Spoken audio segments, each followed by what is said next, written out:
All right, so we're going to start talking about area. So we're going to talk about a function, first of all, that's continuous. So this blue function is continuous. It's non-negative. So that means it's above the x-axis on the interval a to b.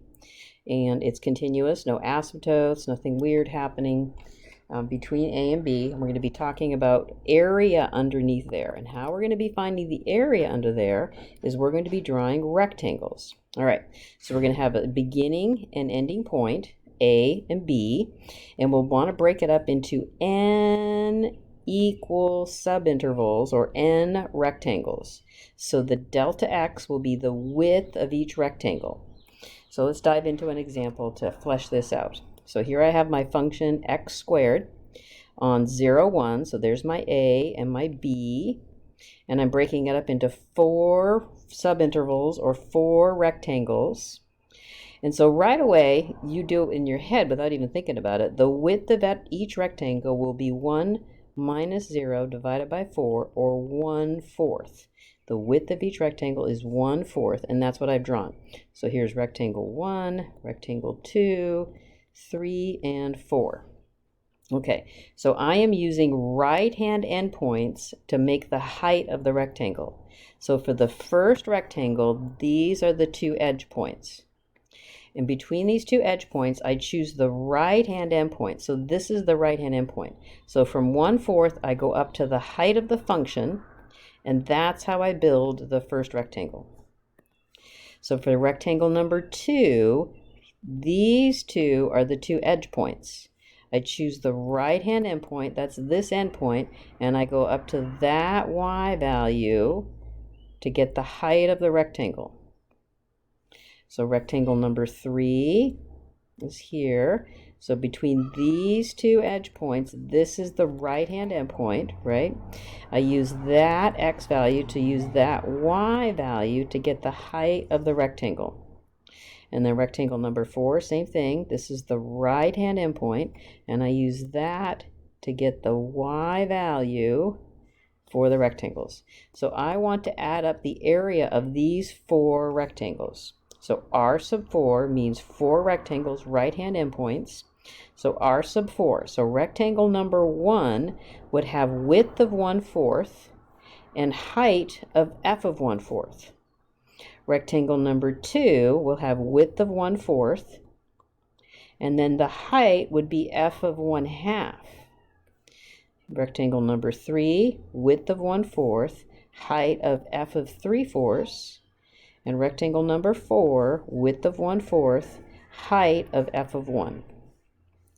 So they all have a 1/4 width, so I could have factored that out. Then you know how to find f of 1/4. That means you plug that into the function, and the function is x squared. So I have 1/4 squared, 1/2 squared, 3/4 squared, 1 squared. So adding all these together, I get this number. All right, so now moving on to the next one, I'm using left-hand endpoints. So left-hand endpoint, so still the same interval, still the same number of rectangles. So between this endpoint and this endpoint for rectangle number 1, I use the left-hand endpoint. So I use the y value of 0, so there's no rectangle. It's kind of the silly, stupid case. So the second rectangle between these 2 endpoints, I use the left-hand endpoint, so I go 1/4 up to the y value of the function. That gives me the height of the second rectangle. Third rectangle, I use this as my left-hand endpoint, go up to the height of the function. And between these 2, I use the left-hand endpoint, so f of 3/4. So each rectangle has width 1/4. The first rectangle has height f of 0, width of 1/4. Second rectangle has height of f of 1/4, 1/4 for the width, and then height of f of 1/2. Width of 1/4 and height of f of 3/4. So height times width in every case. F of 0 is putting 0 into the x squared function. F of 1/4 into the x squared function. F of 1/2, same thing, 1/2 into the x squared function.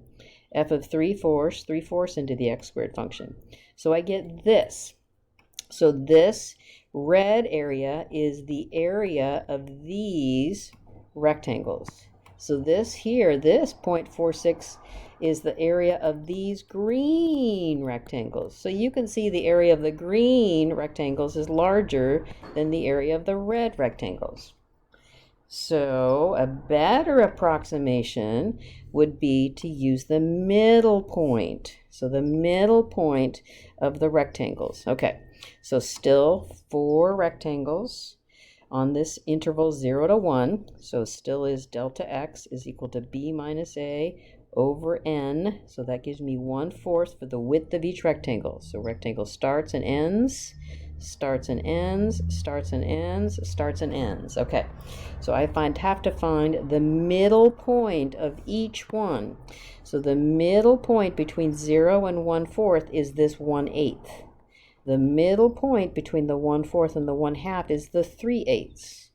The middle point between 1/2 and 3/4 is 5/8. And the middle point between 3/4 and 1 is 7/8. We have to find the middle points in each of the 4 rectangles. Rectangle 1, 2, 3, 4. All right, so that's the y value that I use. Width is still 1/4. Height of the rectangle is now f of 1/8. So you can see part of the rectangle is above, outside, and part of the rectangle is inside.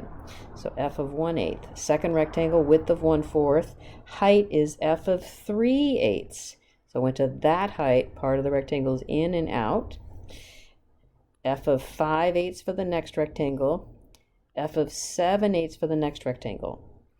So these here, I didn't compute out the number, but this would give you a number that would be between these two. It would be smaller, between these two numbers, because it would be a little bit less, a little bit more than the red, but a little bit less than the green.